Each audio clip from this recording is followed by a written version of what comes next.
Sexual relation, illegal physical relation, अनैतिक शारीरिक संबंध, नाजायज जिस्मानी ताल्लुकात, इलीगल फिजिकल रिलेशन,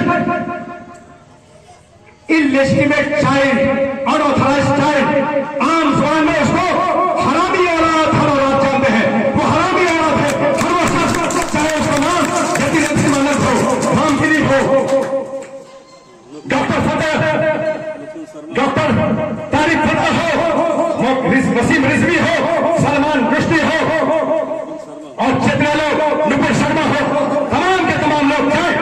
कल जब कुरान मुकद्दस की आयत पाक 1450 साल पहले नाजिल हुई थी, उस वक्त अगर उसकी मां ने इनकार कर दिया होता, आपको पता है वलीद बिन मुगीरा ने जो और उनको अपने पास उसके पास था वो मालूम था, 10वां उसकी मां ही बता सकती थी।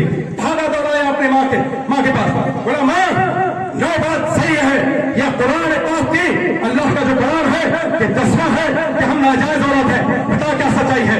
मां ने क्या कहा, वलीद बिन मुगीरा की हाय लकड़हारे से मैंने नाजायज जिस्मानी ताल्लुकात कायम किया था और यकीनन तुम नाजायज औलाद है, हरामी औलाद है। और सुनो, कल तक जांच टेस्ट करने का कोई पैमाना नहीं था, आज साइंस डेवलप कर गया। आज ये बात तमाम लोगों को बताओ, आज डीएनए टेस्ट है। अगर किसी को शक है किसी गुस्ताख को वो नाजायज हरामी औलाद नहीं है, तो जाए अपनी मां का और अपना डीएनए टेस्ट करा ले और हमारे कुरान की सच्चाई देख ले। अगर ये बात आम करोगे, मैं चैलेंज करता हूं, न सिर्फ गुस्ताखी रोकेगी बल्कि अल्लाह की जात पे ईमान और अकीदा है कि करोड़ों भारत के गैर मुस्लिम लोग मुशर्रफ इस्लाम भी होंगे। कुरान मुकद्दस की हक़ानियत, डिवाइन वर्ड, रब्बे कायनात की हक़ानियत को देख के ये बताओ, हमको एहतजाज करने की जरूरत नहीं है। आज एहतजाजी करोगे, कल फिर कोई हरामजादा निकलेगा। मैं सलूट करता हूं विराट कोहली को, रामगिरी जो गुस्ताखी की, आप लोगों के दरमियान वो स्टेटमेंट आया होगा विराट कोहली का, अभी करंट स्टेटमेंट कि बताओ अगर हम किसी गैर मुस्लिम भाई के देवी देवताओं के भगवानों को अगर बुला कर कहता कोई मुसलमान, आज देश का हालात क्या होते, आज गृहयुद्ध की स्थिति हो जाती। लेकिन मुसलमानों के प्यारे नबी सल्लल्लाहु अलैहि वसल्लम की शान में इस हरामजादे रामगिरी ने, यही उसका इंटरेस्ट विराट कोहली का, इस हरामजादे विराट कोहली को कुरान की बात नहीं मालूम है, उसके बावजूद भी वो हरामजादा कहा तो क्योंकि कुरान मुकद्दस सुपर नेशनल पावर की नाजिल करता किताब, नेशनल है, फितरी है, इंसान का दिल कह देगा कि नहीं ये गलत है, ये हरामजादा। और ये हम छुपा के बैठे हैं हिकमत अमली के तहत। ऐ मुसलमानों, ये कुरान मुकद्दस हम पे और आप पे नाजिल नहीं हुई है सिर्फ।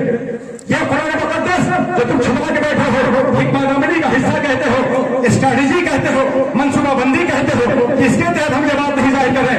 नहीं, यह कुरान मुकद्दस इस दुनिया के तमाम बड़े नो इंसान पर नाजिल हुई। रब्बे कायनात ने फरमाया, फ़अऊज़ु बिल्लाहि मिनश शैतानिर रजीम, इन्ना नहनु नज़्ज़लना ज़िक्रा व इन्ना लहु लहाफ़िज़ून।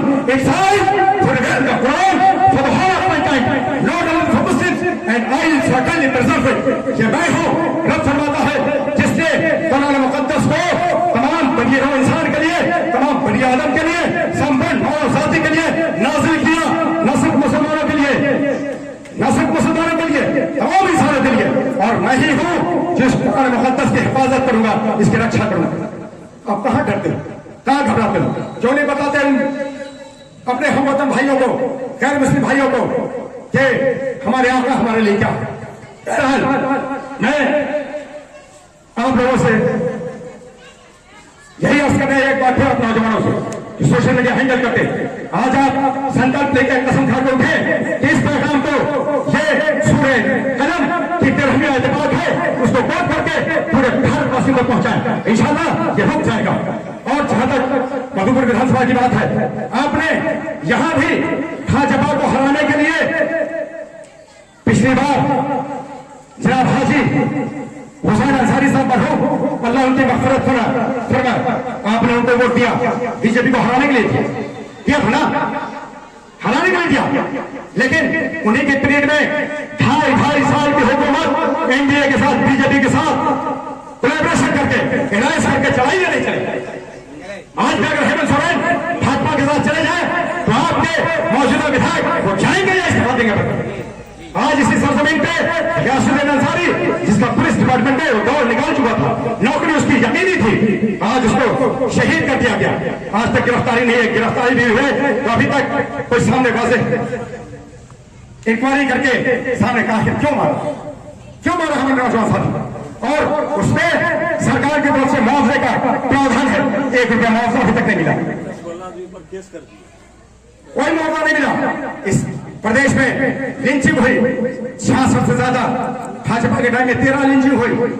इस सरकार में जिसका वजूद हमसे और आपसे 66 बॉम्ब लिंचिंग, जिसमें तकरीबन 50 मुसलमान हैं, बाकी दलित हैं, आदिवासी भाई हैं और पिछले वर्ग के लोग हैं।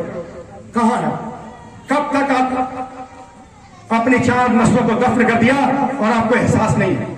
हम जो रोड, सड़क, गली, नली, हॉस्पिटल की बात करते हैं, मेरे भाई बाबा साहब डॉक्टर भीमराव अम्बेडकर ने मौलिक अधिकार हमको दिए, लेकिन इस दुनिया की धरती पे पैदा होने वाले हर इंसान का इस मौलिक अधिकार से भी बड़ा एक अधिकार होता है, जिसको जन्म सिद्ध अधिकार कहते हैं, पैदाइशी हक कहते हैं, बर्थराइट कहते हैं। यानी इस देश की धरती पे या दुनिया की धरती पे पैदा होने वाले हर बच्चे का हक है कि उसको खाने के लिए अन्न दिए जाए। पैगाम को हर भारतीय तक हम पहुंचाएंगे। जिस दिन हर भारतीय तक ये पैगाम, अल्लाह का पैगाम, डिवाइन वर्ड जो कुरान मुक़द्दस का रब्बे कायनात ने वलीद बिन मुगीरा के बारे में, वलीद बिन मुगीरा ने पैगंबर इस्लाम से उनके शान को साखिर करते हुए क्या कहा था? दीवाना कहा था, मजनून कहा था। सूरह कलम नाजिल फरमाई रब्बे कायनात ने अल्लाह के रसूल सल्लल्लाहु अलैहि वसल्लम की शान में मददराई करते हुए कि आप आला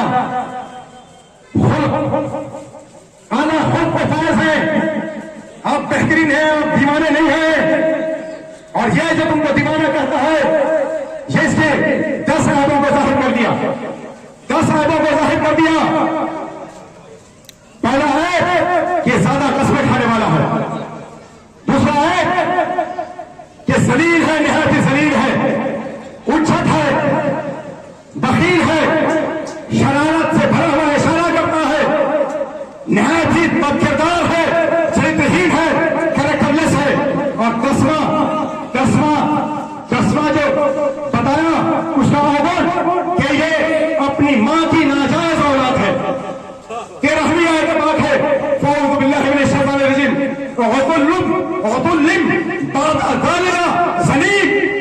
ये अपने नेचुरल बाप की